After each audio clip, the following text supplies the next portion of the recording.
انزلناہ فی لیلۃ القدر، پہلے میں اس کا دوبارہ آسان ترجمہ کر دیتا ہوں۔ بے شک ہم نے اس قرآن کو نازل کیا ہے لیلۃ القدر میں، یعنی قدر کی رات میں، وہ رات جس میں اندازے لگائے جاتے ہیں، یعنی اللہ کی طرف سے اندازے لگائے تو نہیں کہنا چاہیے، اللہ کی طرف سے اندازے کیے جاتے ہیں۔ اور وما ادراک ما لیلۃ القدر، آپ کو کیا معلوم کہ قدر کی رات کیا ہے؟ لیلۃ القدر خیر من الف شہر، یہ رات 1000 مہینوں سے بہتر ہے۔ تنزل الملائکۃ والروح، فرشتے اور روح اس میں نازل ہوتے ہیں، باذن ربہم، اپنے رب کے حکم کے ساتھ، من کل امر، ہر قسم کے امر کے ساتھ۔ سلام ہی، یہ رات سلامتی ہے، حتی مطلع الفجر، فجر کے طلوع کے وقت تک۔ نبی صلی اللہ علیہ وسلم کے پاس بعض صحابہ نے عرض کیا، یا رسول اللہ، پچھلی امتوں کی عمریں تو بہت لمبی ہوتی تھی اور وہ اتنے سال عبادت کرتے تھے، ہماری امت کی عمریں تو کم ہیں، تو ہم تو ان کے مقام تک پہنچ ہی نہیں سکتے۔ تو اس پر اللہ نے یہ صورت نازل کی کہ تمہیں ایک رات ہم نے ایسی دی ہے جو 1000 مہینوں سے بہتر ہے، یہ پچھلی امتوں کو یہ رات نہیں ملی۔ تو یہ اس کا شان نزول ہے کہ جو بھی اس رات میں عبادت کرے گا اس کی 1000 مہینے 80 سال بنتے ہیں۔ تو اب کسی کی زندگی میں 10 دفعہ بھی لیلۃ القدر آ گئی تو 80 سال کو آپ ضرب دے دیں 10 سے، 800 سال کی عبادت، ٹھیک ہے نا؟ اگر زندگی میں 10 دفعہ آ گئی نا کسی کی لیلۃ القدر، اور لیلۃ القدر مل گئی اس کو، تو اللہ نے اس کی یہ صورت اس پہ نازل فرمائی، یہ امت کو تحفہ ہے، اس سے پہلی امتوں کو ایسا تحفہ نہیں ملا۔ کہ میں اس کو اکثر ایک مثال سے کہتا ہوں کہ بھائی جیسے خصوصی پیکج ہوتے ہیں نا، کمپنیاں خصوصی پیکج نکالتی ہیں، بھئی قیمتیں آدھی ہو گئی ہیں فلاں سے فلاں تاریخ تک، تو اللہ تعالیٰ نے بھی اس میں ایک پیکج نکالا ہوا ہے کہ بھئی رمضان میں نیکی کا ثواب بڑھ جاتا ہے، پھر رمضان ایک الگ پیکج ہے، پھر رمضان کا آخری عشرہ وہ اور زیادہ ایک خصوصی پیکج، پھر اس میں جو طاقر آتے ہیں وہ اور خصوصی پیکج، اور اس میں جو لیلۃ القدر ہے وہ اس میں ایک نیکی کریں گے ایسے ٹھک ٹھک ٹھک جو ہے نا گراف اوپر جانا شروع ہو جائے گا، ایک دفعہ سبحان اللہ ایسے جیسے لاکھوں کروڑوں دفعہ ہو گیا۔ تو 1-2 رکعت نوافل ایسے جیسے لاکھوں رکعت نفل پڑھ لی آپ نے، تو ایک دم گراف جو ہے نا اس کا بہت اوپر جائے۔ آپ خود سوچیں کہ ایک رات کی عبادت 80 سال سے بہتر، تو کتنی بڑی فضیلت ہے، یہ اس امت کو اللہ کی طرف سے ملی ہے۔ تو اللہ نے فرمایا ہم نے اس قرآن کو اس رات میں نازل کیا، تو اس رات کو بھی اللہ نے اس لیے فضیلت والا بنایا کہ قرآن کا نزول اس رات میں شروع ہوا ہے۔ پورا قرآن تو نازل نہیں ہوا، ابتدا اس رات میں، نبی صلی اللہ علیہ وسلم جو پہلی وحی آئی تھی وہ لیلۃ القدر میں آئی تھی، تو وہ کون سی رات تھی معلوم نہیں ہے، آخری عشرے میں کوئی بھی تاخرات ہو سکتی ہے اور وہ چینج بھی ہو سکتی ہے، جو راجح قول ہے علماء کا۔ تو جب پہلی دفعہ جب قرآن نازل ہوا نا تو وہ رات کون سی تھی اللہ کے علم میں؟ وہ لیلۃ القدر کی رات تھی، تو اللہ نے اس رات کو فضیلت یہ دی ہے، اس میں قرآن کا نزول ہوا ہے۔ تو یہ بھی ایک بڑی برکت کی فضیلت کی چیز ہے کہ اللہ کسی اور رات کا بھی انتخاب کر سکتے تھے، تو اللہ نے رمضان کے مہینے کا انتخاب کیا، رمضان کے آخری عشرے کا انتخاب کیا، اور جس رات کا انتخاب کیا وہ لیلۃ القدر تھی۔ وما ادراک ما لیلۃ القدر، فرمایا تمہیں کیا معلوم کہ لیلۃ القدر کیا ہے؟ یہ عظمت بیان کرنے کے لیے، لیلۃ القدر خیر من الف شہر، یہ رات 1000 مہینوں سے بہتر ہے، لیلۃ القدر خیر من الف شہر۔ اور پھر اس میں الگ برکتیں بھی الگ سے نازل ہوتی ہیں، تنزل الملائکۃ والروح فیہا باذن ربہم من کل امر، فرشتے اور روح سے مراد ہے جبریل علیہ السلام۔ قرآن میں ایک اور مقام پہ آپ کو نزل بہ الروح الامین کہا گیا ہے، روح الامین۔ روح اس لیے کہا جاتا ہے کہ انسان جو ہے نا مادی زندگی اور روحانی زندگی دونوں کا مجموعہ ہے۔ مادی زندگی کو طاقت ملتی ہے ڈاکٹروں سے، وہ آپ کی باڈی کا خیال کرتے ہیں، روحانی زندگی کو طاقت ملتی ہے وحی سے۔ تو اس میں جبریل علیہ السلام بھی نازل ہوتے ہیں اور بھی فرشتے نازل ہوتے ہیں ہر قسم کے احکام لے کر۔ وہ احکام میں کیا ہوتا ہے کہ اللہ تعالیٰ کی طرف سے تقدیر کے فیصلے بھی ہوتے ہیں کہ اس سال کون مرے گا کون جیے گا، تو وہ اللہ فرشتوں کو کہتے ہیں جاؤ زمین پہ یہ کام ڈیوائیڈ کر دو، اور جو جس کو اٹھانا ہے اٹھا لو، جس کے رزق میں برکت دینی ہے اس کو رزق کے فیصلے کر دو۔ اب اصل جو تقدیر ہے نا وہ تو اللہ نے لوح محفوظ میں بہت پہلے لکھ دی ہے، اس میں کبھی بھی کوئی تبدیلی نہیں ہو سکتی۔ دعا بھی اسی تقدیر کا حصہ ہے، جیسے اللہ نے کسی کے بارے میں لکھ دیا نا کہ اس کو روزی ملے گی، اب اس کو روزی مل نہیں رہی ہوتی تو اللہ سے دعائیں مانگتا ہے اور روزی ملنا شروع ہو جاتی ہے۔ تو اصل تقدیر میں لکھا ہوتا ہے کہ اس کو روزی ملے گی نہیں، یہ دعائیں مانگے گا، اس دعا کی وجہ سے اس کی روزی میں برکت ہو جائے گی۔ تو وہ ہر چیز یعنی آپ کا عمل بھی پہلے سے طے شدہ ہے، حتیٰ کہ جنت اور جہنم بھی پہلے سے طے شدہ ہے۔ یعنی اس میں لکھا ہوا ہوتا ہے کہ یہ انسان، اس کے پاس پیغمبر آئیں گے، اس کو سیدھی راستہ بتائیں گے، یہ اپنے اختیار سے غلط راستہ اختیار کرے گا اور بالآخر جہنم میں جائے گا۔ تو اب اس میں ظلم اس لیے نہیں ہے کہ اللہ کا علم کامل ہے، اللہ کو پتا ہے کہ میں جب آزماؤں گا تو کون آزمائش میں پورا اترے گا اور کون اس آزمائش میں ناکام ہوگا۔ تو اللہ کا علم کامل ہے نا، اس لیے بعض علماء کہتے ہیں کہ تقدیر اللہ کے علم کا نام بھی ہے، تو اس حساب سے ہر چیز لکھی ہوئی ہے۔ اب سوال یہ پیدا ہوتا ہے، لوگ یہاں یہ اشکال کرتے ہیں پھر عمل کا فائدہ کیا؟ بھائی جب سب پہلے سے لکھا ہوا ہے تو عمل کا فائدہ کیا؟ بھائی عمل کا فائدہ یہ ہے کہ عمل بھی پہلے سے لکھا ہوا ہے اور وہ آپ کو پہلے سے پتا ہوتا نہیں ہے، آپ جب کام کریں گے تو پتا چل جائے گا کہ پہلے سے لکھا ہوا ہے، ٹھیک ہے نا؟ اگر نہیں کریں گے تو پتا چل جائے گا کہ لکھا ہوا نہیں تھا۔ اب چونکہ پتہ ہی نہیں ہے تو یہی آزمائش ہے۔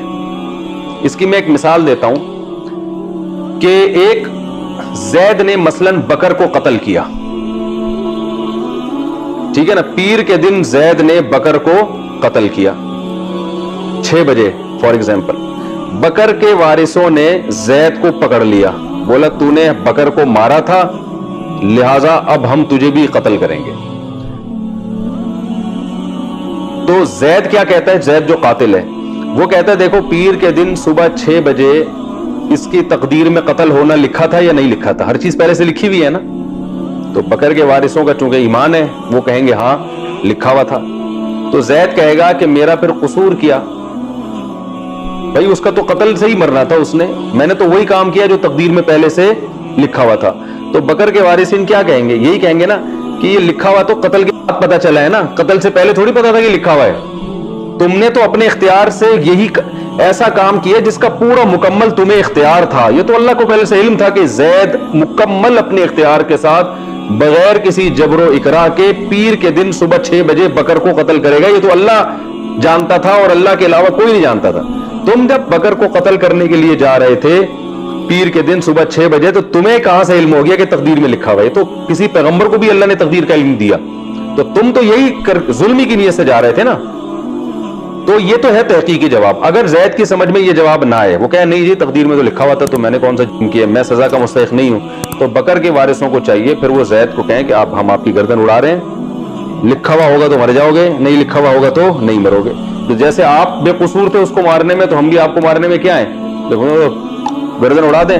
اور پھر نوٹ کر لیں کہ تقدیر میں لکھا ہوا تھا کہ زید نے منگل کے دن صبح 6 بجے انتقال کرنا تھا، لہذا اب زید کے وارثین اگر آئیں تو جو دلیل زید نے بکر کے قتل پہ پیش کی تھی وہی دلیل آپ زید کے قتل پہ پیش کر سکتے ہیں۔ تو تقدیر ایک حقیقت ہے، یاد رکھیں یہ اہل سنت والجماعت کا متفقون علیہ عقیدہ ہے، بہت ساری احادیث اور قرآن کی آیتیں اس پر کہ ہر چیز پہلے سے طے شدہ ہے، اس میں پتہ بھی اس تقدیر کے بغیر نہیں ہل سکتا، جو کچھ لکھا حتیٰ کہ جنت جہنم سب چیزیں، لیکن یہ اللہ نے علم چھپا دیا ہے اور یہی انسان کی آزمائش ہے۔ اب اگر کوئی شخص بدعمالیاں کر کے جہنم میں جائے گا وہ یہ نہیں کہہ سکتا کہ اللہ میری مقدر میں چونکہ جہنم تھی اس لیے جا رہا ہوں، اللہ کہے گا تجھے پہلے کس نے بتا دیا تھا تیرے مقدر میں؟ تو وہ جواب میں اور تو نے تو زنا کیا، شراب پی، یہ کیا اس لیے جہنم میں جا رہا ہے، تو وہ کہہ سکتا ہے اللہ زنا شراب بھی تو تقدیر میں تھے نا، تو اللہ یہی کہے گا جب تک زنا کیا نہیں تھا تو تجھے کس نے بتایا تھا، تو بچ جاتا، تو اس سے یہ ثابت ہو جاتا ہے کہ تیری تقدیر میں بچنا لکھا ہوا ہے۔ سمجھ میں آ رہی ہے بات؟ تو یہی انسان کی کیا ہے آزمائش ہے۔ تو اللہ ہم سب کو جنت میں لے جائے اور ہماری مقدر میں جنت ہی لکھی ہوئی ہو، اللہ کرے۔ تو حدیث میں آتا ہے اعملوا فکل میسر لما خلق لہ، عمل کرو جو جس نے جہاں جانا ہے نا ویسے اعمال کرے گا وہ۔ تو اس لیے اب اور کیسے اعمال ہم کریں گے ہمیں پتہ نہیں ہے، تو اچھے کر کے دیکھ لو پتہ چل جائے گا، اچھے ہونا شروع ہو جائیں گے، ٹھیک ہے نا؟ برے کر کے دیکھو تو پتہ چل جائے گا کون سے اعمال ہو رہے ہیں برے۔ اب جیسے صبح سحری کی ہوگی آپ لوگوں نے، تقدیر میں لکھی ہوئی تھی نا، لیکن یہ سحری کرنے کے بعد پتہ چلا کہ لکھی ہوئی تھی۔ اگر آپ صبح بیٹھے رہتے گھر والے پراٹھا لا کے رکھتے کھا لو سحری کر لو، آپ کہتے تقدیر میں لکھا ہوا ہوگا تو کھاؤں گا، نہیں لکھا ہوا ہوگا تو نہیں کھاؤں گا، تو نہیں کھاتے۔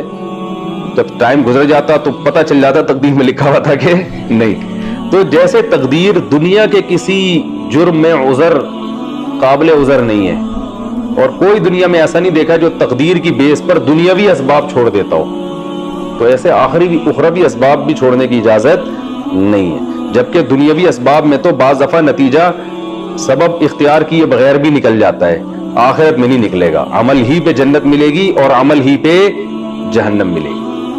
سمجھ رہے ہیں؟ تو جو جنت میں جائے گا وہ جنتی جیسے اعمال کرے گا، جو جہنم میں جائے گا وہ جہنمی والے اعمال کرے گا. اور اصل مدار آخر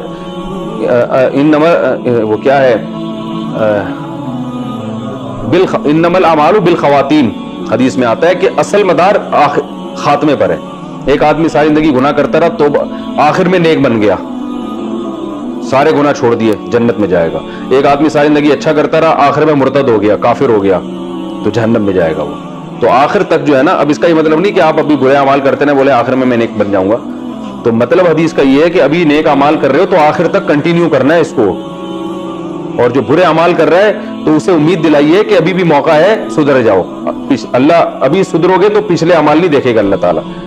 تو یہ اس لیے خوب اچھی طرح سمجھیں. ہاں تو اصل تقدیر تو ایسی ہے جو کبھی بھی چینج نہیں ہو سکتی. یہ جو علماء کہتے ہیں دعاؤں سے تقدیر بدل جاتی ہے، یہ تقدیر معلق ہے.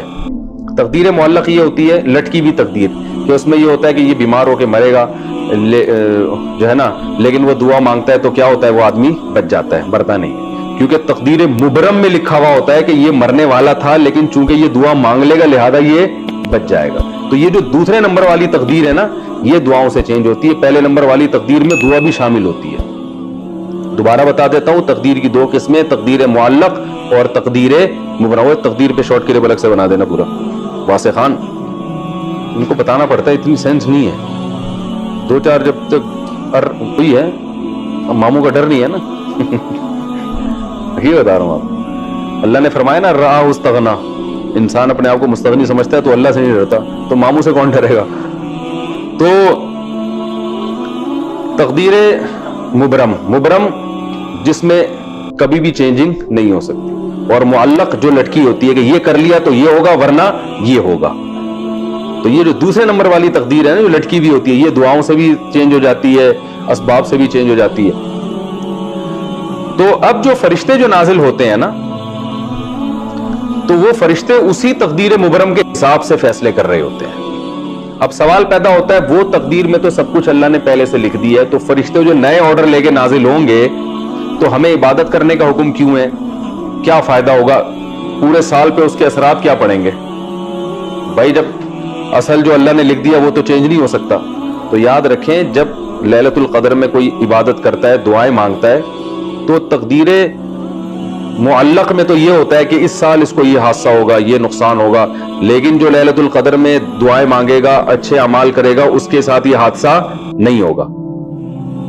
اور تقدیر مبرم میں لکھا ہوتا ہے کہ یہ دعائیں مانگے گا، لہذا ہم پہلے سے لکھ دیتے ہیں کہ اس کے ساتھ یہ حادثہ نہیں ہوگا.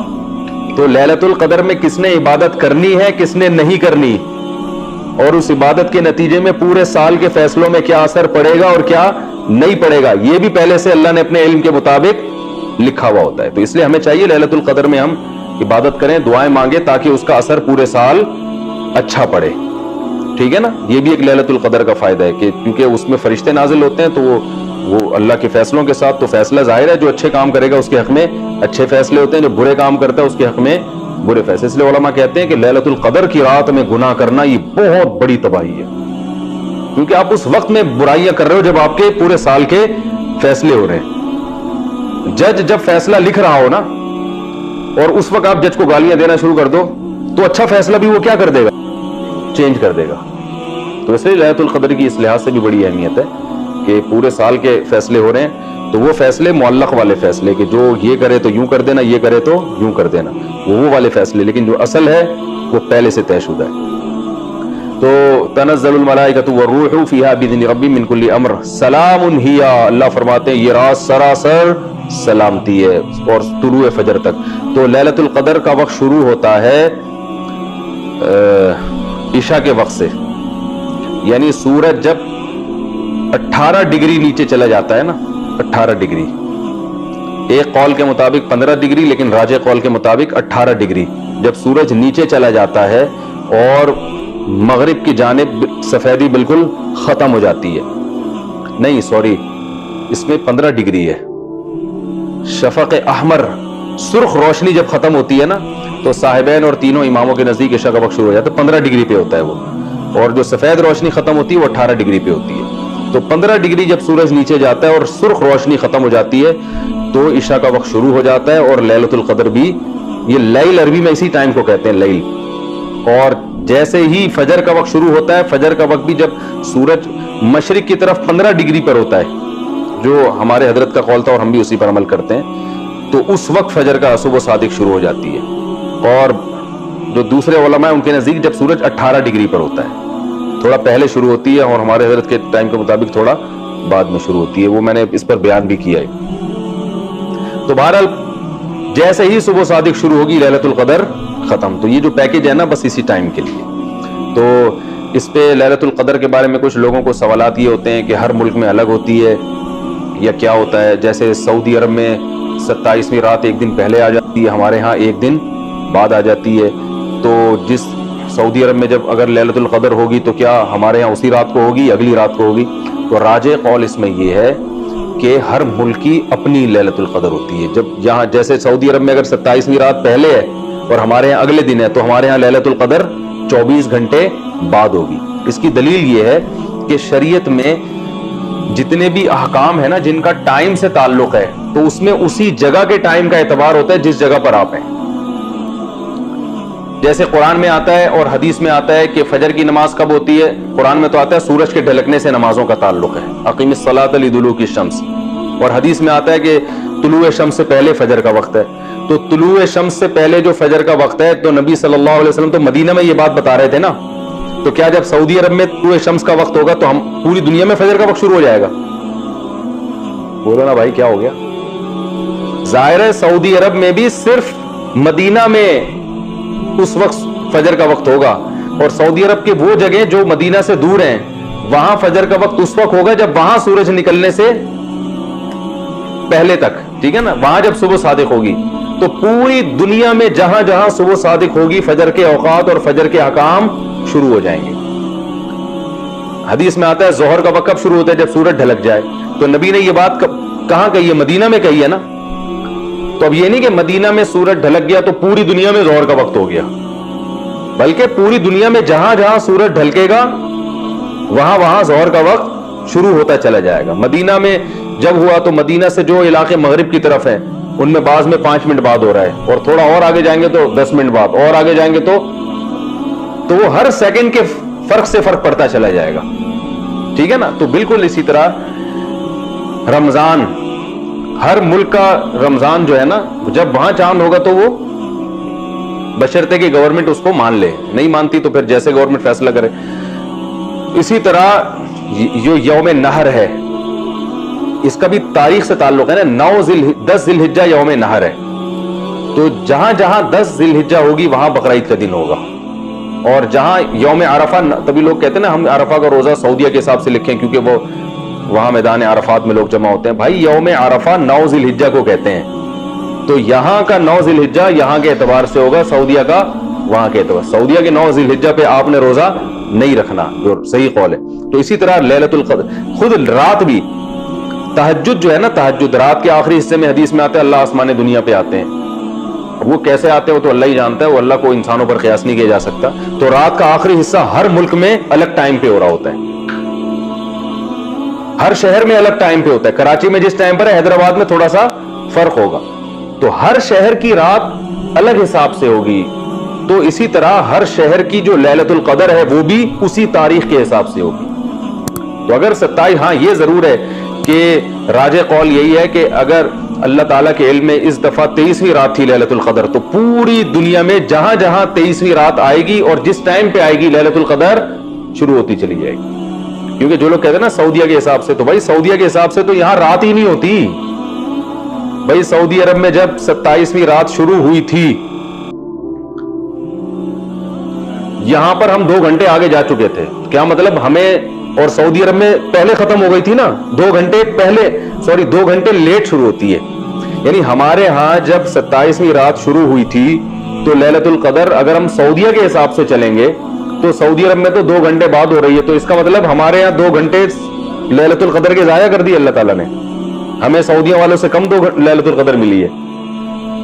تو یہ تو عجیب سی بات ہو گئی نا. اور جو ہم سے اور زیادہ سعودیہ سے دور ہیں, ہو سکتا ہے 6 گھنٹے کا فرق آ رہا ہو. تو اس کا مطلب یہ ہوا کہ سعودی, ان کی جو لیلۃ القدر ہے وہ سعودی عرب میں جب رات شروع ہوئی تھی تو ان کی بیچاروں کی تو 6 گھنٹے بعد رات شروع ہوئی ہے. ہاں تو وہ تو آدھی لیلۃ القدر ان کی سعودیہ والے پی گئے. تو یہ قول عقل کے بھی کیا ہے؟ خلاف ہے. تو جو کہتے ہیں نا جو سعودیہ کے حساب سے ہر جگہ لیلۃ القدر، یہ بالکل عقل کے خلاف ہے. تو اسلام میں عبادت کا تعلق جو وقت سے ہوتا ہے، تو ہر ملک کا وقت اور ہر ملک کی ڈیٹ، ہر ملک کی اپنی رات ہوگی، ہر ملک کے اپنا وقت ہوگا. تو اس لیے جو ہے نا جہاں بھی پوری دنیا میں، اب جیسے اللہ کے علم میں 25ویں رات اگر لیلۃ القدر تھی، تو پوری دنیا میں جہاں 25ویں رات ہوگی وہ رات کیا ہوگی؟ جہاں جہاں جس ملک میں آتی چلی جائے گی وہ لیلۃ القدر ہوتی چلی جائے گی. تو فرشتوں کو ٹریولنگ میں کوئی مسئلہ بھی نہیں ہے کہ بھئی آپ یہ کہیں کہ یار یہاں ہو رہی ہے تو یہاں سے وہاں جانا ہے. فرشتے جب 7ویں آسمان سے سیکنڈوں میں یہاں پہنچ سکتے ہیں، تو یہاں سے 12 گھنٹے میں ملیشیا نہیں پہنچ سکتے کیا وہ؟